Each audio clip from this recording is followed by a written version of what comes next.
Buenas noches. Ya vamos a dar comienzo. Estamos enlazados ya en la página de Facebook de la Sociedad Astronómica de México. Y bueno, ya estamos en vivo en estos momentos, transmitiendo como todos los miércoles. Les damos la más cordial bienvenida a todos los que nos están siguiendo, tanto en Facebook como aquí en el Salón de Zoom de la Sociedad Astronómica de México. Bienvenidos. Bueno, el día de hoy vamos a tener el gusto de contar con la presencia del doctor Carlos Carrasco González. Él nos hablará de formación de planetas en la nueva era de la radioastronomía. Y bien, voy a decir una semblanza del doctor Carlos Carrasco. Bueno, él obtuvo su licenciatura en física en la especialidad de astrofísica por la Universidad de La Laguna en Tenerife, España, en 2004. Realizó investigación para su tesis doctoral en el Instituto de Astrofísica de Andalucía, en Granada, España, y en el Centro de Radioastronomía y Astrofísica de la Universidad Nacional Autónoma de México. Obtuvo el grado de doctor en 2010 por la Universidad de Granada. El tema principal de su tesis de doctorado fue el estudio de chorros y discos en las estrellas en formación usando la técnica de radiointerferometría. Posteriormente, 3 años como investigador postdoctoral en el Instituto Max Planck de Radioastronomía en Bonn, Alemania. En 2013 fue contratado como investigador asociado C en el Instituto de Radioastronomía y Astrofísica. En la actualidad es investigador titular B definitivo en el Instituto de Radioastronomía y Astrofísica y el Sistema Nacional de Investigadores 2, experto radioastrónomo en especial en la obtención de imágenes de alta resolución de sistemas planetarios en formación. Autor de un centenar de publicaciones científicas que han recibido unas 2000 citas. Ha realizado importantes contribuciones en el campo de los chorros astrofísicos y la formación de planetas en discos protoplanetarios. Doctor, un gusto que nos esté acompañando, que haya aceptado la invitación de la Sociedad Astronómica de México y bueno, le cedemos la palabra. Muchísimas gracias. Muchísimas gracias a ustedes por la invitación y por la oportunidad de contarles aquí parte del trabajo que realizamos. Muchas gracias por su invitación. Bueno, les he preparado una plática donde les voy a comentar algunas cosas, un poco un repaso de qué es lo que estábamos haciendo hasta hace unos años y también qué es lo que estamos haciendo ahora, cómo hemos mejorado en nuestro entendimiento de los sistemas planetarios. Eh, y también un poco de en qué punto estamos para entender cómo es la formación de planetas. Lo he titulado Formación de planetas en la nueva era de la radioastronomía porque yo considero que estamos en una nueva era y para mí o para la gente que trabaja en este campo, esta nueva era comenzó hace muy poquito, hace pocos años, como 5 o 6 años, en la que una nueva instrumentación en radio nos permitió entender muchas cosas que hasta ese momento no entendíamos. Déjenme comenzar. Esto es un esquema de nuestro sistema solar que todos conocen, nuestra escala, obviamente, pero nos sirve para ver algunas cosas, ¿no? Nuestro sistema planetario todos lo conocemos muy bien desde la escuela. Desde la escuela nos enseñaron, el Sol está en el centro, tenemos varios planetas que dan vuelta alrededor, más o menos todos dan la vuelta en un mismo plano, más o menos. Eso es prácticamente, o sea, se puede considerar como un disco, ese plano de la órbita de todos los planetas. Algunos tienen satélites, otros no, unos son rocosos, los que están dentro, otros son gaseosos y muy grandes, y bueno, en uno de ellos sabemos que hay vida, ¿no? De eso estamos seguros en la Tierra, ¿no? Bueno, estas características de este sistema, de nuestro sistema planetario, ¿son las mismas en otros? ¿Es posible tener otros sistemas planetarios? Y si es posible alrededor de otras estrellas, y si es posible, ¿van a ser iguales o van a ser diferentes? ¿Cómo es el mecanismo con el que surge estos sistemas planetarios. Bueno, a día de hoy conocemos más de 4.000 planetas fuera del sistema solar. Hace relativamente pocas décadas en las que empezamos a tener la capacidad de detectar planetas orbitando alrededor de otras estrellas que no son el Sol. En esta infografía que muestro aquí había 500 exoplanetas. Esto ya está un poco anticuado. Ahora sabemos que hay más de 4.000 planetas identificados orbitando alrededor de otras estrellas. Por lo tanto, es un fenómeno muy común. Los sistemas planetarios son muy comunes. De hecho, conocemos varios que potencialmente son exoplanetas habitables, ¿no?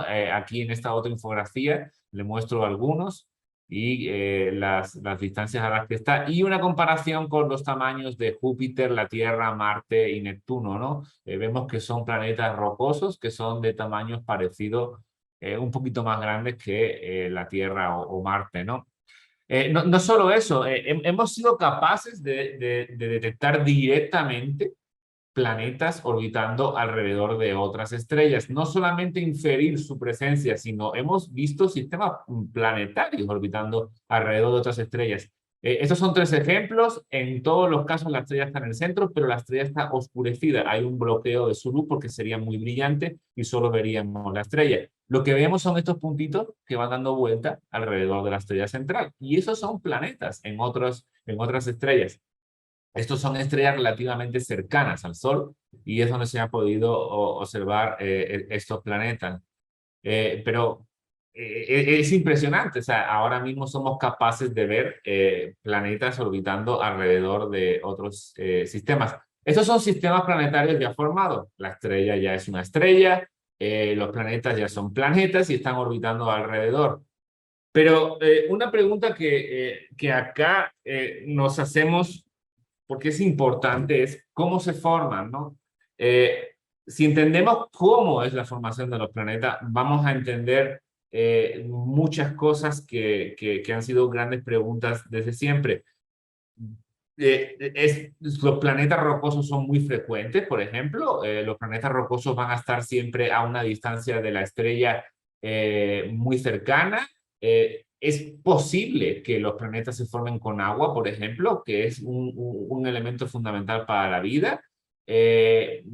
Todos esos son preguntas que probablemente no vamos a obtener muchas pistas si investigamos o si entendemos cómo se forman esos planetas, esos sistemas planetarios, ¿no? Hay sistemas planetarios formándose en este momento. En la comunidad mexicana de radioastrónomos, específicamente durante muchos años, durante décadas, prácticamente desde que comenzamos a hacer radioastronomía en México, nos hemos ocupado de cómo se forman las estrellas. Y esto es importante porque en la actualidad pensamos que la formación de los planetas es simplemente un accidente de la formación de las estrellas. Las estrellas se forman en nubes muy densas de gas y polvo que hay en el medio interestelar. Lo primero que se forma es un objeto central muy pequeño, que tiene una masa, una fracción de su masa final. Eso va a ser la estrella, eso se llama protoestrella. El material que hay alrededor, todo este material que estaba en la nube o parte de ese material se asienta en un disco alrededor que va orbitando alrededor de la estrella y la estrella va a ir creciendo en masa hasta que se forma una estrella que brilla, tiene la suficiente masa para brillar y en el disco es donde se van a formar los planetas. Entonces, los planetas son simplemente como, o en este esquema es como grumos que se forman dentro de ese disco que su objetivo inicial era alimentar a la estrella para que alcanzara su masa final. Entonces, digo que la comunidad de radioastrónomos en México durante muchas décadas hemos estado apuntando radiotelescopios para observar estrellas en formación y por lo tanto hemos estado involucrados también en entender cómo es la formación de los planetas. Bueno, el disco es la cuestión básica acá, ¿no? El disco aparece de forma natural cuando se está formando la estrella. El disco está formado por gas y polvo, más gas que polvo, un 90% de gas. Gas es hidrógeno prácticamente. Y polvo son rocas, roquitas como las que hay en la Tierra, ¿no? De silicatos, olivinos, son rocas muy pequeñas. El tema es que esas rocas inicialmente cuando se forma el disco o del medio interestelar donde estaba, esas roquitas tienen tamaño de micras. Una micra es como un pelo de grosor. Un pelo humano tiene como una micra de grosor. Y de esas roquitas de una micra, con ese grosor, tenemos que formar planetas y o planetesimales. Tenemos que formar rocas pegándolas unas con otras para formar cosas que tengan tamaños de kilómetros, que son lo que después van a colisionar y formar los planetas. Eso es un proceso físico muy, muy difícil de entender. Lo que sí que entendemos desde hace mucho tiempo es qué ocurre si ya formamos el planetesimal, si ya formamos un objeto dentro del disco que empieza a crecer, ¿no? Voy a volver hacia atrás. El disco inicialmente es una cosa suave. Esto es una distribución de la densidad del disco. La estrella de nuevo estaría en el centro, está tapada. Lo que tendríamos es una distribución de polvo alrededor de la estrella girando. Y aquí va a aparecer un planeta. Este planeta en esta simulación se ha puesto artificialmente. No sabemos cómo se forma de forma natural, sino que lo hemos puesto para ver qué es lo que ocurre cuando pongo un planeta, un objeto denso que empieza a acretar masa, una roca de varios kilómetros que empieza a tomar material de su alrededor y seguir creciendo. Y lo que ocurre es que destruye toda la estructura del disco inicial y crea una cosa muy complicada, ¿no? En particular, lo que quiero que se fijen es que se crean anillos de densidad. Hay zonas donde el polvo se acumula en esas zonas más densas. Y si hay anillos, también hay surcos. Es decir, el polvo que estaba en diferentes órbitas se ha ido acumulando hacia adelante, hacia órbitas más cercanas y hacia órbitas más lejanas. Y eso ha creado los anillos y los surcos. Finalmente el planeta está en una órbita, finalmente el planeta va creciendo, el planeta forma un disquito pequeño dentro del disco grande que está alrededor de la estrella, eso se llama disco circunplanetario. El planeta va barriendo todo el material que se va encontrando en su órbita y así va creciendo. Y en el disco circunplanetario pues pensamos que se van a formar los satélites. Todo esto es algo teórico, todo esto son resultados que sabemos desde hace muchos años a base de cálculos numéricos y simulaciones, pero era prácticamente imposible de observar hasta hace muy pocos años. ¿Cómo podemos observarlo? ¿Cómo podemos comprobar todas estas teorías? Bueno, pues es difícil. Es difícil por la propia formación, por el propio proceso total, ¿no? Lo que ocurre es que aquí tenemos una estrella, esto es un esquemita, tenemos una estrella, tenemos su disco alrededor, pero la estrella está envuelta en un montón de polvo y gas, que es la nube madre de donde se está formando la estrella y todo el sistema, ¿no? Entonces, la luz de este disco no puede salir fácilmente, no puede atravesar fácilmente todo este material. Eso la consecuencia es que en el óptico, en el infrarrojo, que es donde tenemos más experiencia observando, o donde tenemos instrumentos muy potentes, no somos capaces, la luz óptica o la luz infrarroja de este disco no es capaz de salir de acá. Solo en objetos muy evolucionados donde ya ha desaparecido esta envolvente, somos capaces de ver algo en infrarrojo. Este es un ejemplo, esto que pongo a la derecha. De nuevo la estrella estaría aquí en el centro, ustedes no la ven. Esto es luz infrarroja, pero en este caso lo que estamos viendo es luz reflejada en el disco. El disco en realidad es esta franja oscura. El disco es muy denso y también es opaco a la luz óptica e infrarroja. Entonces es extremadamente difícil obtener información de lo que está ocurriendo en el disco donde se forman los planetas a partir de óptico o infrarrojo. La solución es el radio. El radio, longitudes de onda centimétrica o milimétrica, nos permite penetrar más adentro. Las ondas de radio, para las ondas de radio, este material es transparente, consiguen escapar y la conseguimos ver. Entonces, además, con la radiointerferometría, con la técnica de radiointerferometría, podemos alcanzar mucha sensibilidad y muchas resoluciones angulares que nos permiten observar esto. ¿Qué es un radiointerferómetro? Un radiointerferómetro no es más que un conjunto de antenas, de radiotelescopios. Lo que hacemos es que todos esos radiotelescopios los distribuimos por una gran superficie y todos apuntan al mismo lugar y todos funcionan de forma conjunta, combinando la señal que todos reciben. Somos capaces de simular un telescopio que tendría ese tamaño.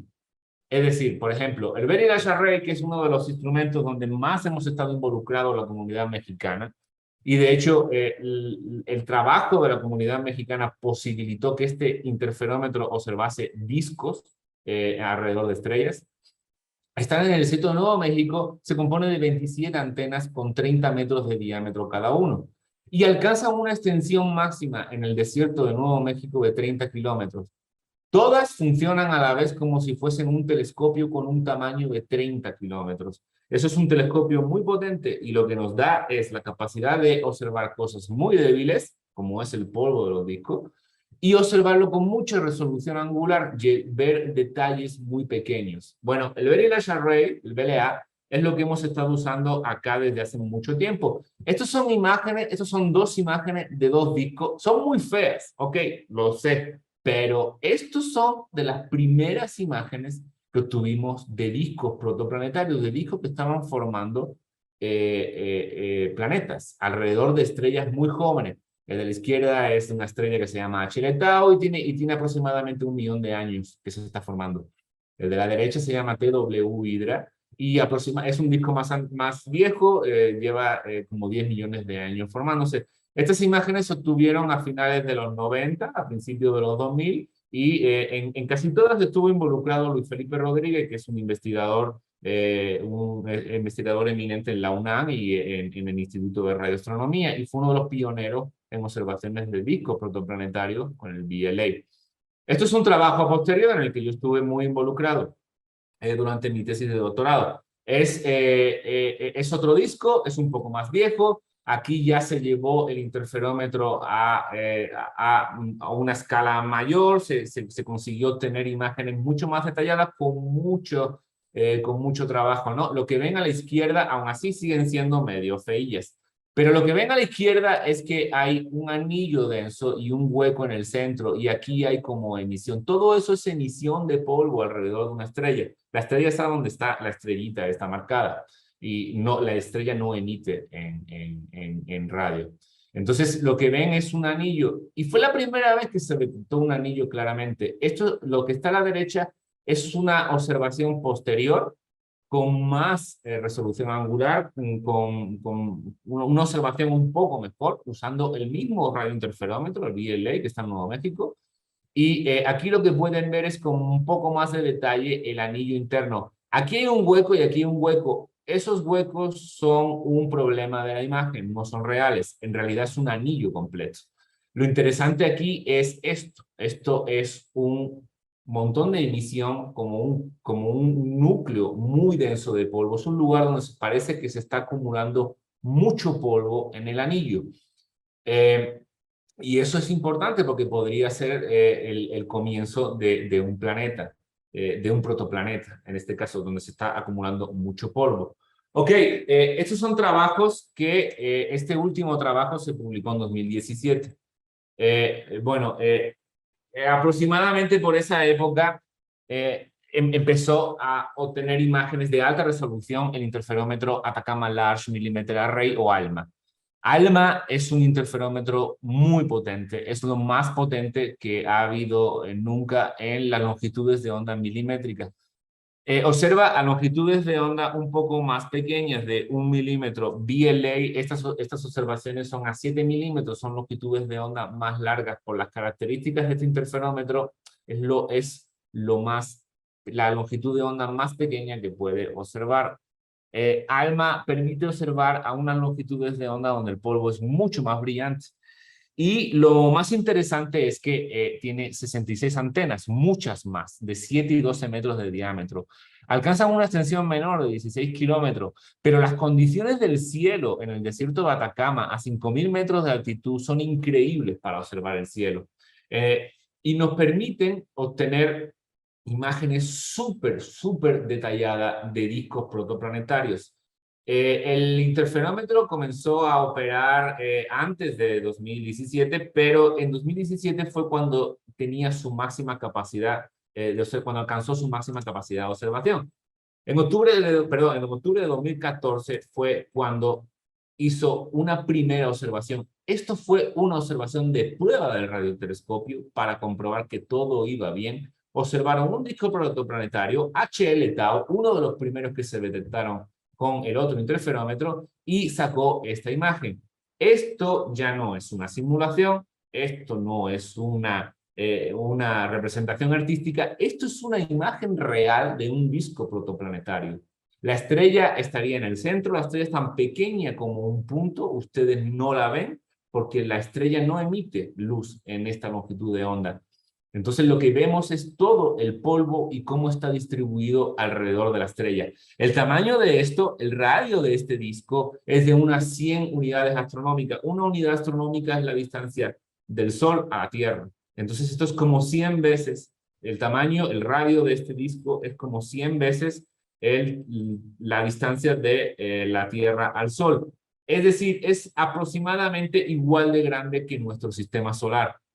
La estrella que está en el centro es una estrella de una masa. Sabemos que es una estrella que va a formar una protoestrella que va a dar lugar a una estrella de una masa solar. Entonces estamos viendo como las primeras etapas de un sistema, de algo muy parecido a un sistema solar, ¿no?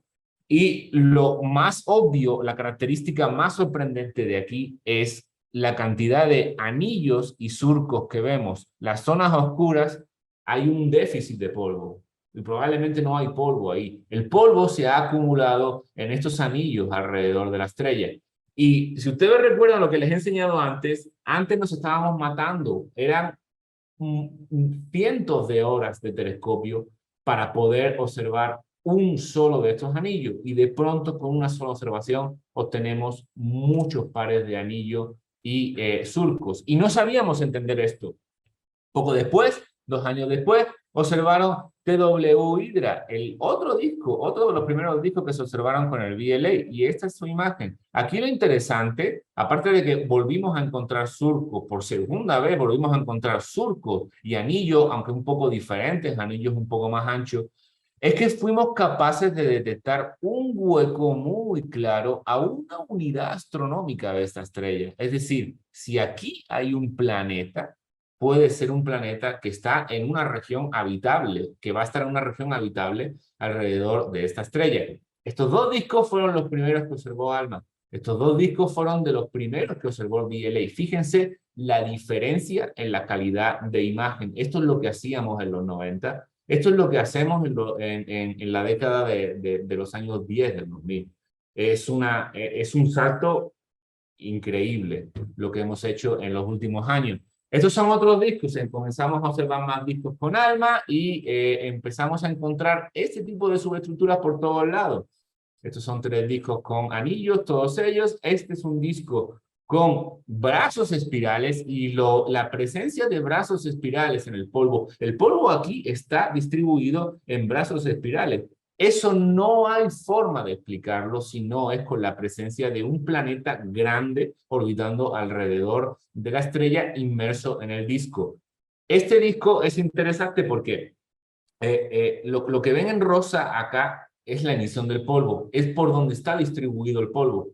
Y el azul es la emisión del gas. No es hidrógeno lo que se ve, pero es algo que traza el hidrógeno, es carbono y oxígeno.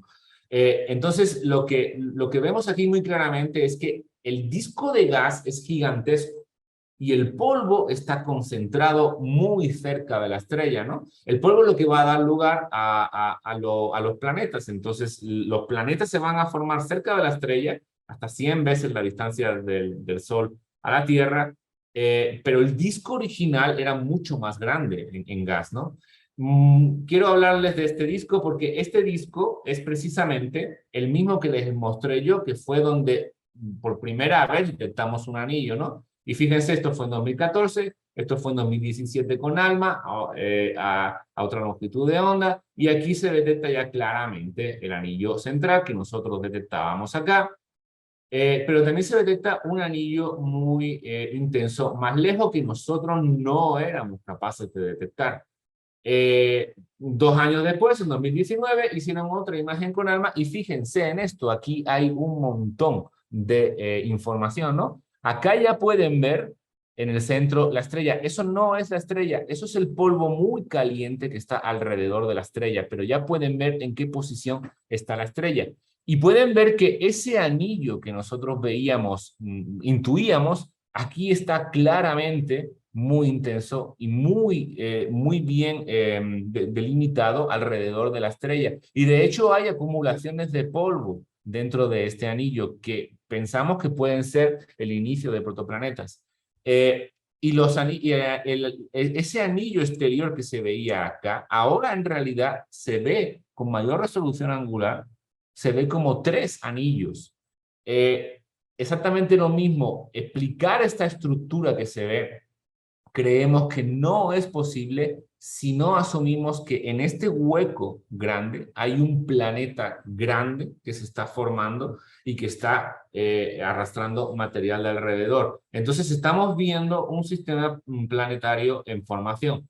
Es más, hace muy poco, solamente el año pasado, por primera vez fuimos capaces de observar un protoplaneta. Esto es una imagen, esta estrella, este sistema se llama PDS-70, es un sistema parecido al anterior que les enseñé, tiene sus anillos, esto es el polvo que está cerca de la estrella, y esta cosita que ven acá brillante, que está justo en el hueco, es polvo alrededor de un objeto grande que está ahí. Es decir, aquí en el centro tienen ustedes un protoplaneta, que formó un disquito alrededor de polvo, está alimentándose de ese disquito para crecer, probablemente va a formar un núcleo rocoso que va a atraer también gas y va a formar un planeta gigante gaseoso, pero este disquito va a formar satélites y esto es como Júpiter con sus satélites rocosos alrededor. Esto fue la primera vez que se detectó un disco circunplanetario. Había muchas predicciones de cómo se iba a observar esto, pero era muy difícil verlo hasta que tuvimos ALMA. Bueno, aquí les muestro otros muchos discos con mucho tipo de subestructura. Ahora tenemos todo un zoológico de subestructura, tenemos un montón de variedad, tenemos un montón de cosas de las que sacar información que antes eran inaccesibles para nosotros. Y este es el resultado probablemente más importante que ha dado este interferómetro cuando lo hemos apuntado a discos protoplanetarios. Los discos no son sencillos, no tienen una distribución de polvo sencilla, sino que el polvo, por alguna razón, se acumula en varios lugares. Estamos discutiendo qué es lo que lo acumula. Sabemos que los planetas lo pueden acumular, pero sabemos que hay otros procesos que también lo pueden hacer. Pero son muy importantes. ¿Por qué? Porque fíjense, esto es lo que ocurre, esto es una simulación, la voy a parar, esto es una simulación de qué es lo que ocurre en el polvo de un disco. ¿Ok? Aquí lo que van a ver son bolitas, las bolitas representan partículas de polvo de diferentes tamaños, más grandes, planetas más grandes. Acá arriba lo que ven es el disco de arriba, orbitando alrededor de la estrella, todo el polvo, todas las partículas de polvo. Acá abajo lo que ven es un corte de cómo van evolucionando esas partículas. Y lo que ocurre es que las partículas, cuanto más grandes son, más rápido se van hacia el centro. Y eso es porque interaccionan con el gas y pierden momento angular y se van hacia adentro. Entonces las perdemos. Entonces, eso no está bien porque eso es lo que necesitamos, formar partículas grandes para formar planetesimales. Entonces, en cuanto crecen un poquito, se van hacia adentro y se caen en la estrella y las perdemos. Ya no podemos formar protoplanetas. Lo que va a ocurrir en esta simulación es que aquí se va a crear un hueco. Y aquí a la derecha se va a crear un anillo. Entonces, lo que pueden ver es que el hueco y el anillo, sea como sea que se originó, lo que hace es acumular, parar esa migración de las partículas hacia adentro, acumular el polvo en el anillo y ahí en el anillo se pueden ir pegando y formando cosas más grandes. ¿Ok? Entonces, los anillos son unos lugares donde, excelentes lugares para formar planetas, porque ahí podemos acumular un montón de polvo que ya no se va a ir hacia adentro y puede seguir creciendo y formar rocas. Pero entonces entramos en un argumento circular. Los anillos densos son excelentes lugares para formar planetas, pero creíamos que los anillos densos eran consecuencia de los planetas ya formados. Entonces, ¿cómo se formaron esos primeros planetas? No tengo una respuesta. Eso es lo que estamos tratando de entender precisamente con este tipo de observaciones. Pero hay un mecanismo que no requiere de planetas y ahora creemos que es lo más prometedor para explicar cómo se forman, y son las líneas de hielo. Es un poco complicado de entender, pero voy a tratar de explicarlo. Aquí tienen un esquema de una estrella y un disco, sería un corte transversal del disco, ¿no? El disco está alrededor de toda la estrella. Bueno, la estrella calienta el disco está hecho de polvo y de gas. La parte más cercana a la estrella está muy caliente, a más de 1000 grados centígrados. La parte más externa está muy frío, a temperaturas de menos 200 grados centígrados. Ok, entonces tiene que haber un punto en este disco, en una órbita de este disco, donde hay 0 grados centígrados. Va a haber un gradiente de temperatura. Ok, a órbitas mayores, si hay agua, el agua va a estar en forma sólida, va a estar como hielo. Si el agua, acá adentro, si hay agua, tiene que estar en estado gaseoso, tiene que ser vapor de agua. Ok, ahora pongo granos de polvo en todo este disco. Entonces, si hay agua, ese agua en las órbitas externas se va a formar hielo en la superficie de los granos. Entonces vamos a tener granos con hielo de agua en su superficie y granos que no tienen agua, ¿no? Y dentro de esa línea, dentro de esa órbita, no puede haber agua en forma de hielo encima de los granos, se ha tenido que evaporar. Ok, los granos grandes, estos que tienen hielos, van hacia adentro, se van hacia adentro, van viajando a lo largo del disco hacia adentro y se van más rápido que los granos pequeños que no tienen los hielos. Entonces, lo que va ocurriendo es que cuando llega un grano acá, a esta línea, con hielo en su superficie, se evapora. Se evapora el hielo, se hace más pequeño y se frena, porque los granos más pequeños van más lento. El resultado final de todo este proceso es que los granos grandes se van acumulando en esta posición con mucho hielo y no pueden pasar por un tiempo. Se frenan porque hay mucho. Le llamamos traffic jam o atasco de tráfico, porque es eso lo que ocurre. No pueden pasar, se acumulan. Eso se va a ver como una acumulación de polvo en un anillo alrededor, a una determinada órbita alrededor de la estrella. Y lo interesante es que aquí todos estos granos van a poder crecer y todos tienen hielo y el hielo es pegajoso. El hielo hace que se peguen los granos mejor, entonces va a ser más fácil pegarlo. Pero no solo eso, además es que se van a formar con agua.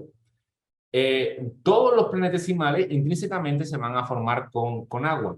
Esto es un mecanismo para formar esos anillos y para formar planetas. Es el más prometedor. Esto ocurre con la molécula de agua, pero ocurre con otras moléculas también. Esto creemos que es la explicación de cómo se formaron los planetas en el sistema solar con agua. Esto acá abajo lo que pueden ver es la distancia orbital a la Tierra, al Sol, y aquí es el tiempo. Entonces, esa línea de agua fue cambiando de posición a lo largo del tiempo y conforme fue pasando por distintos lugares del disco primigenio del sistema solar, fue formando diferentes planetas por este mecanismo. Creemos que esto es un mecanismo que explica bastante bien esto. Bueno, lo que necesitamos para entender esto bien es hacer buenas observaciones de estos discos y tratar de analizar las propiedades de los anillos y de las subestructuras que obtenemos. Estos son algunos ejemplos de proyectos que estamos haciendo en este momento, de observaciones de discos que estamos haciendo. Y lo que estamos tratando es de combinar ambos telescopios, porque es como vamos a poder obtener la información. Y déjenme, les voy a hablar de uno de estos trabajos, del que hemos ido más lejos en los últimos años. Este es de nuevo el primer disco que observó ALMA. Y esto es una longitud de onda de 1 milímetro. ALMA observa a estas longitudes de onda, donde el polvo es muy, muy, muy intenso, ¿no? Donde el polvo emite mucho. Lo que vamos a hacer es colorearlo. Lo que nosotros hicimos es Ok, con una longitud de onda somos capaces de ver dónde está el polvo, pero no tenemos información de cuáles son las características de ese polvo. Lo que hacemos para eso es combinar varias longitudes de onda. Esto es una composición de 3 longitudes de onda, 1.3 milímetros en rojo, 2.1 milímetros en verde y 8 milímetros con el VLA en azul. Lo que ven aquí es que esta zona blanca es donde tienen la combinación de las tres. Las tres son muy intensas. Lo que ven es que el rojo está por todos lados y el verde está solamente en los lugares donde hay anillos. Ok, eso tiene una explicación. Aquí tengo las imágenes individuales. Ok, y es lo mismo. La longitud de onda más corta, la más chica, ven emisión por todos lados, muy emborronada. Conforme se van a longitudes de onda más largas, ven que la emisión está más concentrada en las zonas densas. Y a la longitud de onda más larga, lo que ven es que todo está concentrado en el centro. Ok, esto es lo que hacemos. Lo que hacemos es comparar diferentes longitudes de onda. ¿Por qué? Porque los granos de polvo pequeños emiten la mayor parte de su luz a longitudes de onda pequeñas y los grandes la emiten principalmente a longitudes de onda grandes. Entonces, así de forma muy inocente, ustedes pueden decir los granos grandes están en el centro y los granos intermedios están en los anillos y los granos pequeños están por todos lados, ¿no? Simplemente es así y es bastante así, aunque es un poquito más complicado, porque hay otras cosas que hacen que la emisión sea más brillante o menos brillante. Si los granos están más calientes, van a emitir más. Entonces, siempre vamos a ver más emisión en el centro, porque está más caliente. Y ahí se confunde qué parte de ese brillo es porque son granos grandes o porque están muy calientes. Y a mayor densidad también, por eso los anillos los vemos muy intensos, porque hay mucha densidad. Bueno, lo que hacemos es modelar, hacemos modelos teóricos de cómo va a ser la emisión dependiendo de la temperatura, la densidad y del tamaño de las partículas. Y así, con modelos más o menos sofisticados, podemos transformar estas imágenes en esto. Lo que ven aquí son cortes radiales. Este es el radio orbital alrededor de la estrella. Y lo que ven arriba es la temperatura, que ven que en el centro es como de 300 Kelvin. Y va bajando la temperatura hasta que al final del disco es como de 50 grados Kelvin. Es un gradiente, es lo que les comentaba, un gradiente de temperatura, pero hay cambios de temperatura. Hay como zonas donde de pronto localmente es más caliente o zonas donde localmente de pronto es más frío la temperatura del polvo. Lo que ven en el segundo panel es la densidad y lo que pueden ver es precisamente lo que ya intuíamos a partir de la imagen. Y es que hay zonas muy densas, zonas donde baja mucho la densidad, zonas donde vuelve a crecer la densidad. Estos son los anillos, estos son los huecos. Y esta es la primera observación que demostró que los huecos, esas zonas oscuras que vemos en la imagen, realmente son zonas donde hay muy poca densidad de polvo. Hay muy poco polvo. El polvo se ha desplazado de ahí hacia los lados, hacia esos anillos. Y lo importante es esta última. Esta última lo que nos dice es el tamaño máximo de partículas que hay en cada lugar. Y lo que pueden ver es que llega hasta 2 milímetros en el centro de la estrella y va bajando conforme nos vamos, perdón, en el centro del disco, y conforme nos vamos alejando, va bajando. Y al final es como de 1 milímetro, como la mitad de tamaño hacia el final del disco, ¿no? Bueno, esta es la primera vez que se pone un tamaño a un disco. Este es un disco de 1 millón de años y ahora sabemos que en este disco, con 1 millón de años, las partículas fueron capaces de crecer hasta 2 milímetros. Todavía no sabemos cómo, pero ya hemos puesto un primer escalón de, ok, en 1 millón de años, el modelo de crecimiento de polvo tiene que explicar que en 1 millón de años somos capaces de llegar a 2 milímetros. Ok, algo importante también es que el tamaño de las partículas también cambia a lo largo del radio, no es un comportamiento suave. Y aquí hay cosas muy interesantes, por ejemplo, a 70 unidades astronómicas, aquí en este lugar, en mitad del disco, hay un bajón en el tamaño de las partículas y también hay un bajón en la densidad. Es decir, aquí hay un hueco que está vacío y si hay partículas son muy pequeñitas, mucho más pequeñitas que las que están a los lados. Eso es totalmente consistente con la presencia de un protoplaneta grande a esa órbita. Sin embargo, los que están aquí dentro no son consistentes con eso. Más bien, son consistentes con estas líneas de hielo. Estas zonas que yo marco aquí, esta zona azul, es la línea de hielo en este disco. Es el lugar donde se congela o se evapora el agua. Acá, a radios mayores de esta línea azul, el agua está en forma de hielo. Acá adentro está en forma de vapor. Entonces, estos son los lugares donde el otro mecanismo que les expliqué puede estar acumulando polvo y son los lugares donde pueden formar nuevos planetas. Entonces, en las partes internas parece que estamos viendo huellas observacionales de este mecanismo que está formando nuevos planetas. Y en las partes externas parece que ya hay un planeta que se formó. Este es el estudio más detallado de un disco protoplanetario que hay hasta el momento. Pero no solo eso.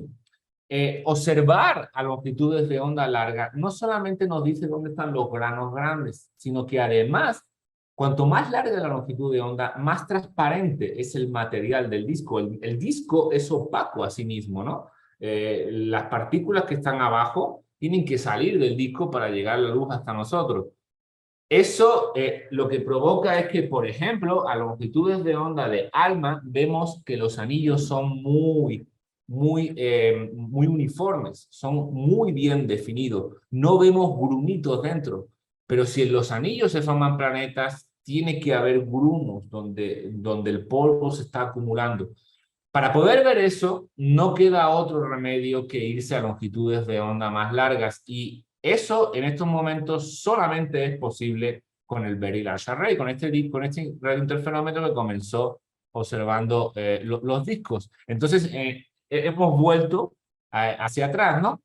Y en este mismo disco, en el primer anillo, que es el más denso y el más masivo, encontramos una cosa muy curiosa. Aquí lo que ven es que el anillo a esta longitud de onda ya no es uniforme.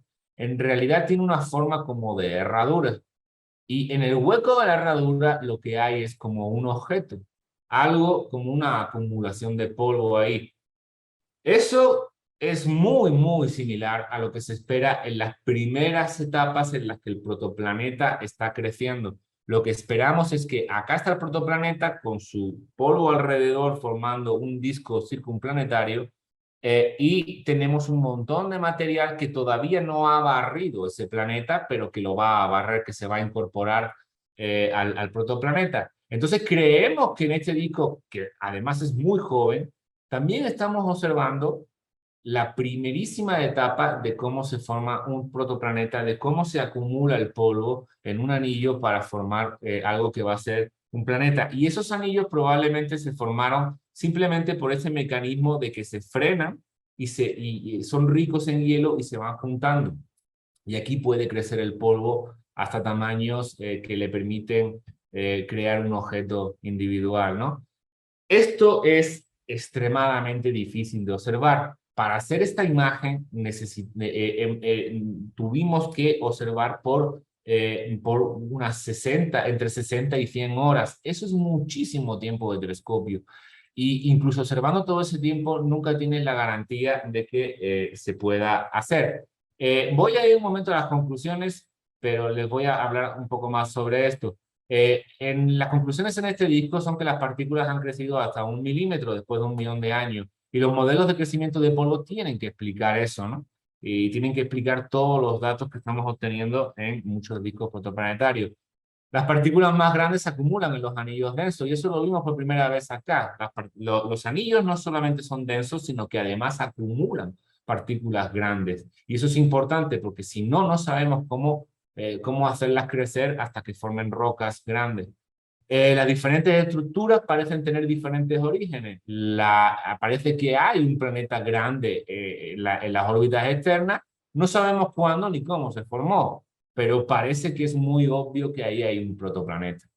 El crecimiento de polvo en las partes internas parece que está ocurriendo asociado a las líneas donde se evaporan diferentes moléculas que están presentes como hielo en las órbitas externas. Y en el anillo más interno y denso se puede estar formando un nuevo planeta. Como ideas finales, este es un momento muy excitante para el estudio de los sistemas protoplanetarios. Por primera vez tenemos instrumentos que nos permiten observar muy detalladamente y obtener información muy valiosa que no era posible hace solo 10 años. En muy pocos años hemos conseguido avances muy significativos en nuestro conocimiento de cómo son los sistemas planetarios alrededor de otras estrellas. Hemos reconstruido por completo casi todo lo que sabíamos de la teoría de formación de planetas a partir de resultados que han sido obtenidos en los últimos 6 o 7 años. Y les quiero hablar muy brevemente de esto. Va a haber una próxima nueva era de la radioastronomía. Esperemos que la haya, ¿no? Y va a ser como a partir de 2035. Existe un proyecto, espero que se hayan quedado con que es muy importante observar a muchas longitudes de onda para entender realmente cómo son las características del polvo en los discos y para entender realmente cómo y dónde está creciendo el polvo. En particular, es muy importante observar longitudes de onda muy largas, del orden de centímetros, porque va a trazar las partículas de tamaños de 1 centímetro, ¿no? Que es el siguiente escalón para formar planetas. Pero también es muy importante hacerlo con mucha resolución angular. Necesitamos llegar más adentro en el disco y necesitamos ver con más detalle qué es lo que ocurre en esos anillos. Y no existe ningún instrumento en la actualidad que nos pueda, que nos permita hacer eso. Pero existe un proyecto que va muy bien por ahora, que es el Next Generation Very Large Array. Es una actualización de este interferómetro que les estaba hablando. No es una actualización, es hacer uno nuevo, muy similar, pero muchísimo más grande. El que yo les explicaba está aquí en Nuevo México. El que estamos proyectando para 2035 es algo que va a ocupar, son cientos de antenas que van a estar distribuidas no solo por Nuevo México, también por Arizona, por Texas y por el norte de nuestro país, por el norte de México, en Chihuahua y en Sonora. Y es posible que incluso más abajo, más al sur, tengamos también alguna más antena. No solo eso, va a tener antenas acá en California, acá hasta Canadá, acá en la parte norte, en la costa este de Estados Unidos, en el norte de la costa este de Estados Unidos, en Hawái o en Puerto Rico, en el Caribe. Todo esto va a funcionar como un interferón, como un telescopio gigantesco del tamaño de Estados Unidos y México. Entonces, esto nos va a permitir, por primera vez, a partir de 2035, no solo hacer con mucha facilidad lo que ya estábamos haciendo con mucha dificultad, sino nos va a permitir llegar más adentro, más cerca de la estrella y ver dónde se están formando los planetas terrestres y ver qué está ocurriendo dentro de esos anillos. Entonces, estén atentos porque esto es un proyecto en el que México está muy involucrado con Estados Unidos y esperemos que sea posible en los próximos años entender mucho mejor cómo se forman los planetas. Y muchas gracias por su atención. Doctor, muchísimas gracias y vamos a estar al pendiente de todo esto que usted nos está platicando ahorita al último. La próxima nueva era de la radioastronomía va a estar sumamente interesante y todo lo que nos estuvo explicando usted el día de hoy. Bueno, vamos a dar paso a la parte de preguntas y respuestas. Si hay alguien aquí en la sala de Zoom que tenga alguna pregunta, por favor, adelante.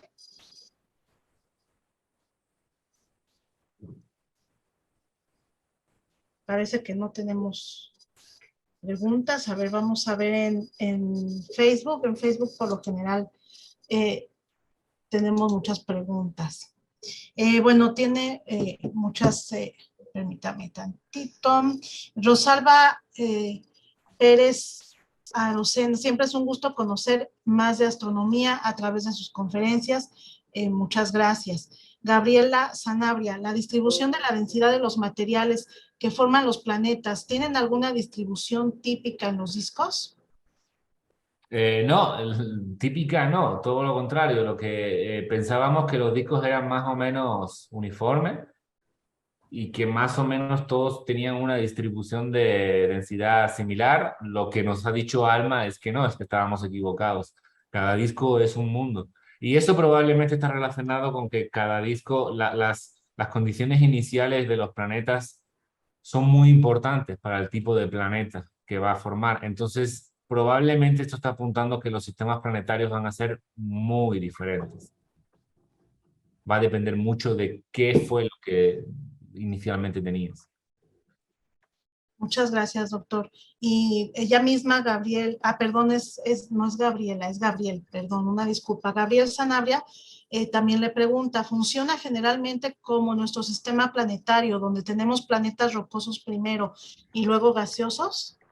No, no lo sabemos, no tenemos una respuesta para eso. Los planetas que hemos detectado, los planetas ya formados que hemos detectado, lo que vemos es que hay mucha variedad. Hay muchos sistemas donde hay planetas muy grandes, tipo Júpiter o más grandes que Júpiter, muy cercanos a la estrella. Eso nos indicaría que no todos los sistemas tienen los rocosos cerca y los gaseosos fuera. Sabemos que hay muchos sistemas que tienen los gaseosos grandes muy cerca de la estrella. Ahora, esto no es algo que estemos seguros porque las técnicas de detección de otros planetas favorecen encontrar planetas grandes cercanos a la estrella, porque la interacción de un planeta grande con la estrella, si está muy cerca, es más evidente.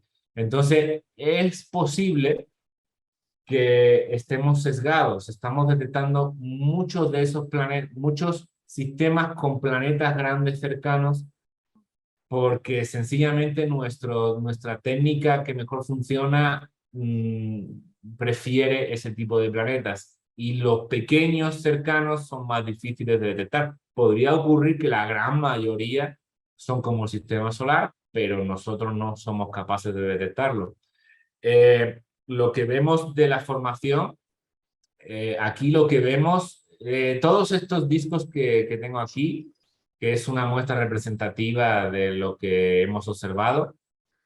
Casi todos van a tener planetas muy grandes, pero en este caso son planetas grandes que están muy lejos de la estrella. No, o sea, son planetas que van a estar más parecidos al sistema solar. O sea, los gaseosos van a estar en posiciones más parecidas que en nuestro sistema solar. No sabemos lo que ocurre cerca porque es muy difícil de observar. Necesitamos nueva instrumentación para ver si dentro tenemos los rocosos. Pero también creemos que hay un sesgo, porque creemos que los que estamos viendo son los discos más masivos. Entonces es muy posible que estos no sean los más representativos, sino que sean casos especiales. Ok, muchas gracias, doctor. Carlos Mondragón, magnífica explicación. Gracias por ofrecer estas conferencias y gracias al ponente. Alfonso Óbrego, de la Red Mexicana de Radiotelescopios, felicidades, excelente charla. Le mandamos un saludo al profesor Alfonso Ábrego. Y Daniel Gómez, ¿el telescopio James Webb va a ayudar de alguna manera en el estudio de estas cuestiones? Sí, definitivamente sí. El James Webb observa en el infrarrojo. Es una longitud de onda mucho más pequeña, pero ese va a tener una resolución increíble, va a poder ver muchos de estos discos. No estos, sino va a haber unas etapas posteriores donde ya no hay tanto gas y polvo que estorbe a esa longitud de onda. Entonces va a poner una pieza fundamental, ¿no? Una pieza en la siguiente etapa. Acá en el radio vamos a poder ver discos que todavía, más jóvenes que están formando partículas de milímetros, de centímetros, quizás de decenas de centímetros. Pero las siguientes etapas ya no las vamos a poder ver en radio, las siguientes etapas las va a poder ver el James Webb Telescope. Y de hecho ya está observando y sacando resultados de formación de planetas el James Webb. Solo que lamentablemente no me acordé de poner ninguna de estas imágenes porque son muy recientes, ¿no? Pero sí quédense con eso, el radio va a definir las etapas iniciales del crecimiento de polvo. James Webb probablemente nos va a dar la respuesta de las etapas siguientes donde ya están los protoplanetas formados. Déjenme hablarles, preparé una diapositiva extra, creo que es importante mencionarlo. No solo eso, la instrumentación que tenemos en México, tenemos instrumentación en México que nos permite también, nos permite aprender sobre la formación de los sistemas planetarios. Lo que está a la izquierda es el telescopio SIGN-X, eso es un telescopio que es propiedad de la UNAM. Está en San Pedro Mártir, el observatorio de la UNAM de San Pedro Mártir, que es uno de los mejores lugares del mundo para observar el cielo. Este telescopio está dedicado a buscar planetas orbitando alrededor de otras estrellas. La PI de este proyecto es Gilén Gómez Maqueo, que es una investigadora del Instituto de Astronomía en Ciudad de México, el Instituto de Astronomía de la UNAM. Y lo que hace este telescopio es apunta a estrellas y toma su brillo. Y si pasa un planeta cerca, por delante, entre la estrella y el telescopio, somos capaces de ver el eclipse. Y a partir de esta curva somos capaces de obtener información sobre la órbita y sobre la masa del planeta. Estos son tránsitos, es una de las técnicas más populares para observar planetas, exoplanetas. En particular, Gilén está tratando de observar estrellas menos masivas que el Sol, porque en ellas podemos observar planetas que estarían en la zona habitable. Y lo que está a la derecha es el Large Millimeter Array, o el Gran Telescopio Milimétrico, que es un proyecto financiado por el Gobierno de México y por el CONACYT. Es la antena de milimétrica más grande del mundo, la más potente en el mundo. Es una técnica de observación distinta a radiointerferometría, pero es un instrumento mexicano que está operado por nosotros, ¿no? Por el CONACYT. Y este telescopio no es muy útil para observar lo que yo les he contado, las primeras etapas, pero sí es muy útil para observar esto, para observar los discos, se llaman discos de escombro. Es una etapa ya final del disco, en el que ya la mayor parte del polvo se acumuló en formar planetas y queda un polvo residual ahí que contiene información sobre los planetas que se han formado. Eso es extremadamente difícil de observar con ALMA. Sin embargo, es relativamente fácil de observar con nuestro radiotelescopio. Entonces, nuestro radiotelescopio va a poner una pieza del puzzle en esa etapa, ¿no? En la etapa final del disco, justo antes de la que va a atacar el James Webb Telescope. Esto es un trabajo, uno de los pioneros en el uso de este telescopio para observar discos es el doctor Chávez Agostino, que trabaja en el INAO en Puebla. Muchas gracias, doctor. Y bueno, creo que ahorita con lo que nos acaba de explicar se contesta la pregunta de Arturo Ibarra, que justo preguntaba que si el radiotelescopio de Sierra Negra, Veracruz, lograría alguna resolución para estos estudios. No resolución, pero es el mejor instrumento, uno de los mejores instrumentos del mundo para observar estas etapas finales del disco, que no es posible con ALMA. Muchas gracias, doctor. Y Leonardo Garcés en Facebook le pregunta, ¿se han visto sistemas protoplanetarios con interferometría de muy larga línea de base como el Event Horizon Telescope? No, el Event Horizon Telescope es muy grande, ocupa prácticamente todo el diámetro de la Tierra porque tiene telescopios distribuidos por toda la Tierra. Lamentablemente no podemos usar telescopios tan grandes para observar el polvo. El polvo es muy débil y cuanto más resolución angular, o sea, cuanto más grande es el telescopio, empezamos a perderlo. Llega un momento en el que empezamos a no poder detectarlo. El Event Horizon Telescope no nos permite observar polvo. Sería fantástico porque la resolución sería insuperable, ¿no? O sea, podríamos ver detalles muy pequeños dentro del disco, pero la técnica de interferometría no permite observar emisión tan débil como la de los discos protoplanetarios. Tenemos que quedarnos en algo intermedio, tenemos que quedarnos en algo grande, pero que no sea tan grande.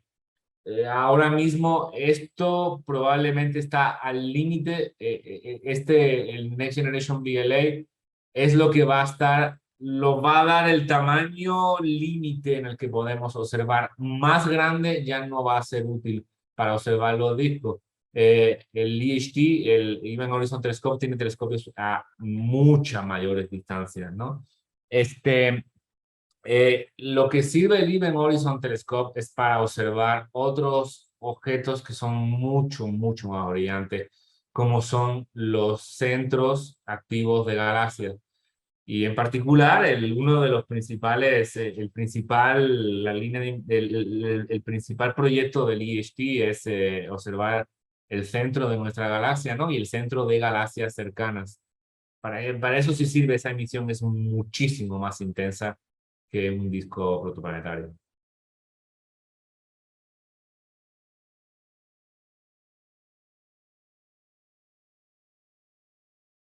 Sí. Perdón, tenía apagado el micrófono.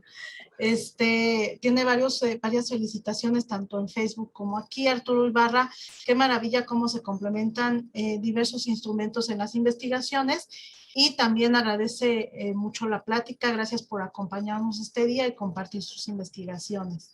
Gracias. Y bueno, no sé si alguien más tenga alguna pregunta aquí en Zoom, en Facebook, que ya era la última pregunta que teníamos. Parece que no. Celso Cerda, doctor Celso, buenas noches. Le manda muchas felicitaciones. Bueno, creo que ya no tenemos preguntas. De seguro van a ir saliendo preguntas conforme vaya avanzando todo este conocimiento en la parte de los telescopios. La física Laura Parrao también le agradece mucho la conferencia. Gracias, física, Gracias, saludos. Laura, por la invitación. Mil gracias a ustedes por cooperar y por estar con nosotros. Muchas gracias. Gracias, Laura. Gracias, física. Mele, también felicidades, muy buena conferencia, pues muchísimas gracias a ustedes también por acompañarnos. Doctor, entonces, bueno, pasamos ya a la entrega de su reconocimiento y del agradecimiento a los diferentes grupos que participan con nosotros. Voy a compartir pantalla. Permítanme tantito.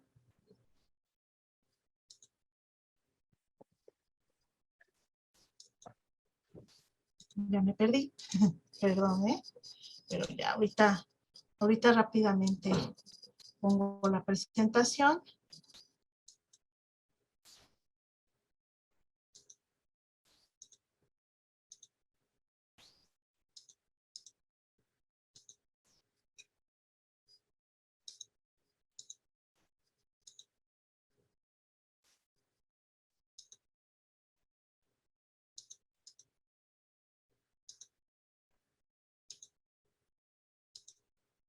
Bien, bueno, como cada miércoles estamos en la Sociedad Astronómica de México, participamos en el Año Internacional de las Ciencias Básicas para el Desarrollo Sostenible, propuesto por la Organización Nacional, por la ONU de Naciones Unidas, por la Organización de Naciones Unidas en el rubro de educación.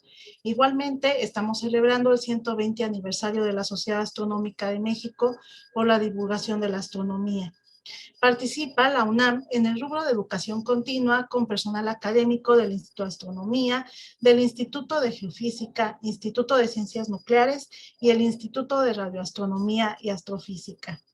Y personal de otras instituciones en el ciclo de profesiones del Instituto de Astronomía y Meteorología de la Universidad de Guadalajara y los integrantes del grupo Predice.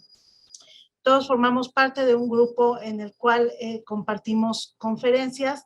Los martes se transmiten por la NUI Divulgación a las 19 horas, los miércoles por la Sociedad Astronómica de México a las 20 horas y los viernes por el Bachillerato Alfonso Reyes a las 19 horas a través de las respectivas páginas de Facebook de cada grupo.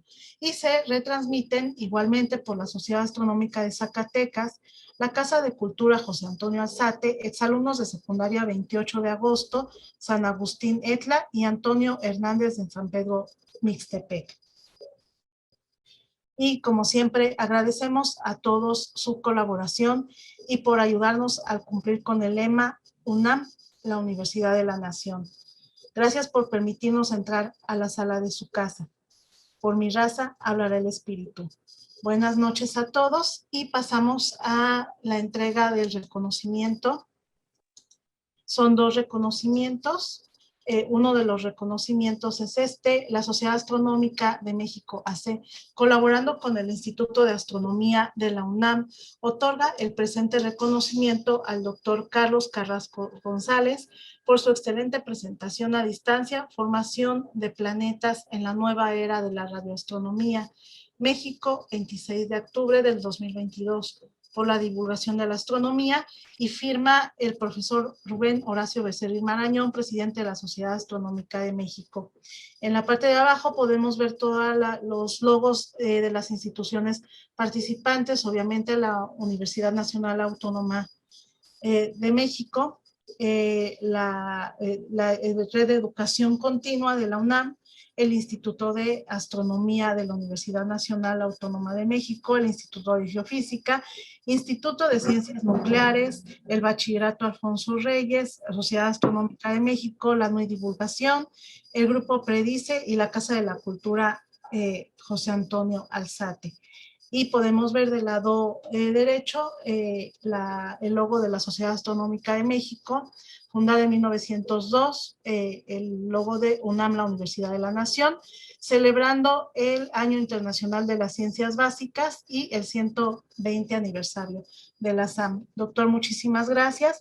Y aunado a esto, le estamos entregando otro reconocimiento como parte del 120 aniversario de la Sociedad Astronómica de México, fundada por el ingeniero Luis G. León. Otorga el presente reconocimiento al doctor Carlos Carrasco González por su excelente presentación a distancia, formación de planetas en la nueva era de la radioastronomía. 26 de octubre del 2022, igualmente firmado por el profesor Rubén Horacio Becerril Marañón, presidente del Consejo Consultivo. Muchísimas gracias, doctor, de verdad, por haber aceptado esta invitación, por habernos compartido tanto de sus conocimientos, y estamos, como siempre, maravillados de todo lo que se hace en México en cuestión de investigación de astronomía. Muchísimas gracias. Gracias por su invitación. Muchísimas gracias. Un aplauso, por favor, si podemos encender nuestros micrófonos para...